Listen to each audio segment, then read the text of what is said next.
Hey everyone, I did a video a few weeks ago about what apprentices can do early on in their career to jumpstart themselves, and it was mostly things that they should be doing outside work or off the clock.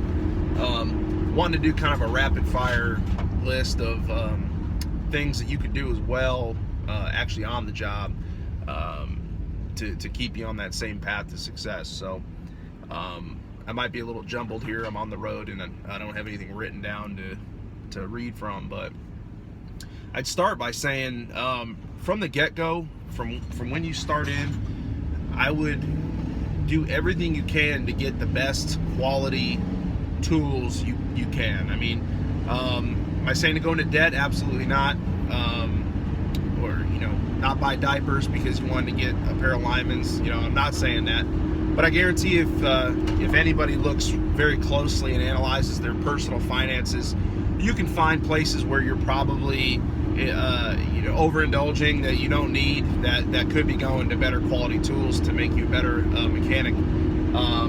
So when you have high-end tools, and I don't mean just fancy, they don't have to be the highest priced ones, but do your research, and there's definitely a clear line between quality and crap. Every time you pick up that tool, you're going to take care of it because you put your hard-earned money into it, and you're going to want to do a better job, and you'll be able to do a better job as opposed to working with junk. So whenever you have an opportunity to get a better quality version of a tool you use every day, I say do it. Next thing is something we can all control, is to be on time. Punctuality. It seems like a simple thing, but so many people, I can't grasp it, can't get somewhere on time. Coming from the military, saying that was always thrown around was, if you're on time, you're late. Think about that for a second. If you're the guy who's always early, you're never gonna get in trouble. You will never fall out of good graces with your boss if you're early. Okay? If you're late, you're gonna get fired pretty quickly. If you're on time, even just right on time, that can still screw people up sometimes. If it was a situation where really work needed to be started at a certain time, and that's when you're showing up, you're still throwing everything off. And besides, by timing, budgeting your time to just get there on time, you're not giving yourself any cushion if something comes up on the commute. So it's always good to just budget your time to where you're showing up 15-20 minutes early, and it gives you time to prepare and do a couple little things to get ready for the day. The next thing, and I could do a whole video on it, is to ask quality questions. You should ask questions all day, not just how, but why you're doing what you're doing. It's not enough to just know how to take a superheat or a subcooling reading. You have to know what you're doing with that. Why are you taking that, and how are those numbers impacting the system? It's not good enough to just know the rules of thumb that, high superheat, let's add gas, or high subcooling, let's take some gas out. There's so much more to it than that, and I'll do another video way more in depth on why that's important. But just look at it like this: you're getting paid the same. You can either get paid X amount and just been a trained monkey and learn how to do something with your hands, or you can maximize every hour of that workday by asking things more in depth. You can learn things that you're not even doing that day by asking all day. That's just free. You're getting paid to learn, right? So ask good questions all day and try to understand why, not just how. Bring your damn lunch.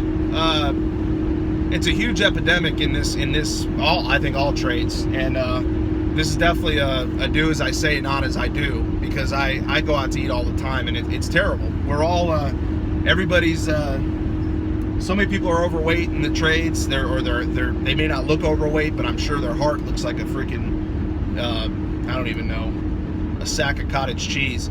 But it's just too easy. You burn through all your money. You could spend $50 in a week on fast food that could have gone towards a better tool. So let's take better care of our health and our finances by taking a little bit of time to prepare meals, and we can live a little bit longer and a little happier. So next thing, here's a good one. When you're starting out, don't bitch about work. Be the best at bitch work, I guess. I'm going to trademark that. What I mean by that is when you're starting out, instead of complaining about what you perceive to be grunt work that you're better than, be the best at it. And if you start with small things and do it to perfection, it's going to show to other people around you, and you're building that quality of being the best at everything you touch. So, you know, a perfect example, when I started out and I was helping out with installs, you know, it was like I didn't know how to do anything. So, you know, he told me, "Oh, go ahead and duck butter that transition."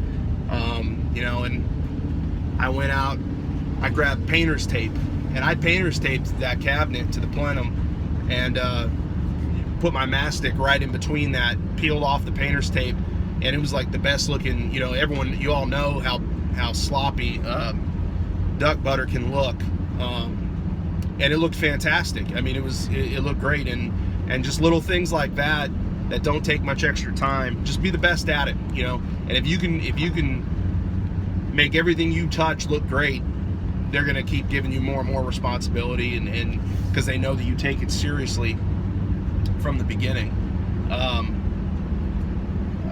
Get your license as soon as you can. I know a lot of people that for whatever reason they've been in 10 years and they just never got their license. It's, you know, maybe the particular job they're at, the boss never cared, but what are you going to do when you get laid off? I mean, on paper it looks terrible.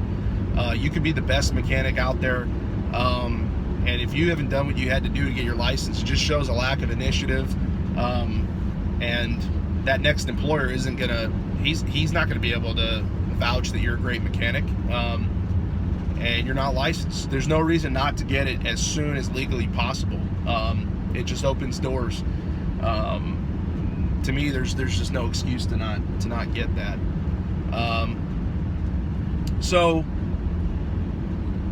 you take all those kind of things right there and put them together, along with what I talked about in my last video of the things outside of work to do, and you're going to start to become a very well-rounded apprentice that's going to be taken seriously, and they're going to take chances with you. They're going to be willing to invest money in training and letting you take things on your own. So I hope that helps some of you. I know I was kind of brief on a lot of those points, but maybe one or two of those I'll do another in-depth video on, just like, for example, the questions.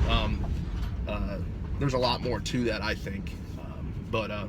Anyways, I'm arriving at the job site here, so early, and I'm gonna get to work. So we'll talk to you all soon. Thanks.